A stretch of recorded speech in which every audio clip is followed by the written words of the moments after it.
Virus රෝගයකින් කෝපි වගාව විනාශ වී කැලෑවක්ව පැවති ලූල් කඳුර සොයා ඔහු පැමිණියා. ඒ තරුණ වැවිලිකරුවෙක් ලෙස.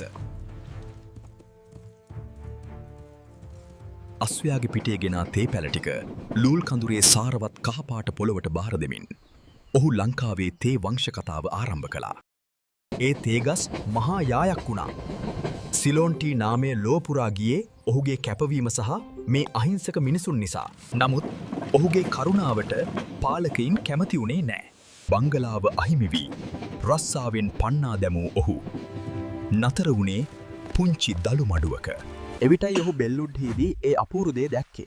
සිලිකේට් with high carbon තිරුවානා නිදියක් මත තිබූ අයන වෙනස් ස්වභාවික ක්වොන්ටම් වතුරබ. රත් නොකර අමු තේ දළු කොටා මේ විශේෂ වතුරෙන් ලික්විඩ් ටී හදන්න ඔහු සිහින මැව්වා. නමුත් ඒ සිහිනිය සැබෑ කරන්න කලින් ඔහුට මෙලොවින් යන්න වුණා. සාමාන්‍ය තේ හදද්දී රත් කිරීම නිසා 65%ක්ම ගුණාංග විනාශ වෙනවා. නමුත් ඔහු එදා දුටු තාක්ෂණයෙන් අද ඔවුන් 100%ක්ම ඒ ගුණාංග ආරක්ෂා කළා.